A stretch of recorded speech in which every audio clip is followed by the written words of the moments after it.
Hello friends, in my YouTube channel Advocate Amit Kumar Gupta. Today I am going to discuss a very important case. The name of the case is MAHASHIAN the HATTI Private Limited versus Deputy Commissioner of Income Tax.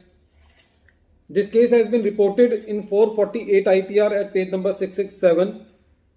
The matter has been decided by Delhi High Court in a writ petition and the date of the judgment is September 1, 2022.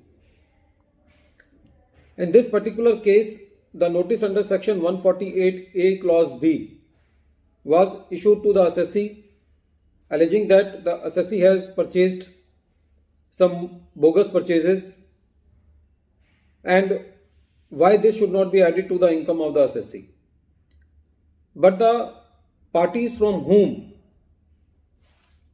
these purchases were made were not mentioned in the notice, neither any document or the statement on the basis of which the department is relying was not submitted to the assessee, was not provided to the assessee.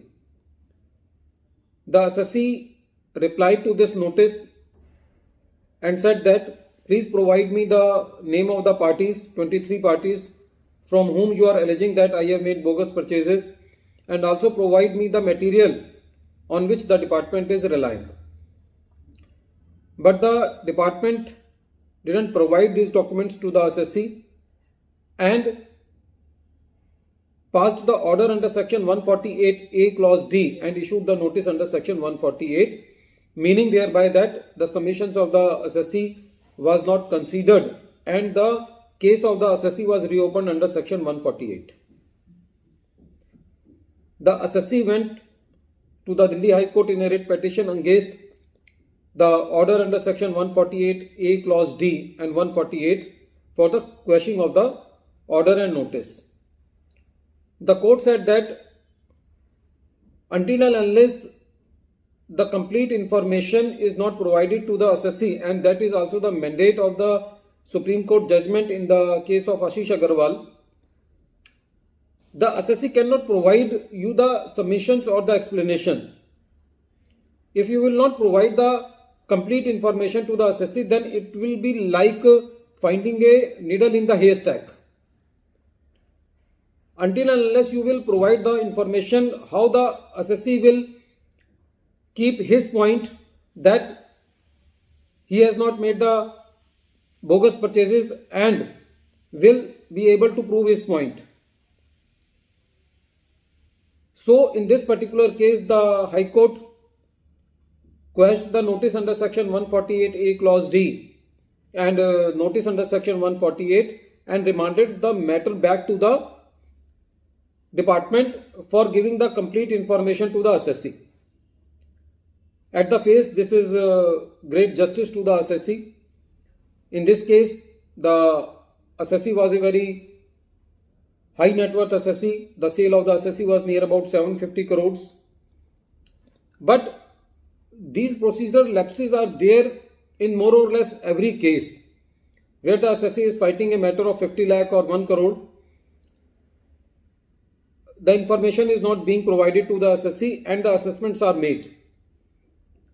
So, going to the writ is not feasible both in the terms of monetary terms and both in the terms of time also, that assessee should go to the writ court and again the matter is remanded back to the department. So, this gives every time the department to play the second or the third innings.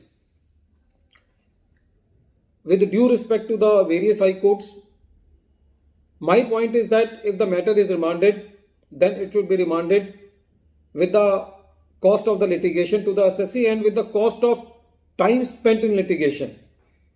Otherwise, the matter should not be remanded and it should be treated as void ab initio. At least there should be law from the legislature, and in every case when the procedural lapses, when the clear-cut procedural lapses are there, these are not lapses of small things, but without providing the information, how the assessee will give his or her reply. So in those cases where there are procedural lapses, there should be memo issued against the assessing authority, so that they do not repeat their mistakes, because a number of the writs are going throughout the country, and in all the matters, more or less, the matters are remanded back.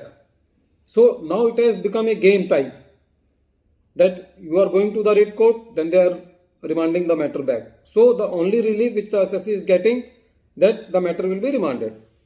So in this case, the assessee got a partial justice. At the end of this video, once again I am repeating the name of the case. The name of the case is MAHASHIAN v. HATTI Private Limited versus Deputy Commissioner of Income Tax. Thank you, friends.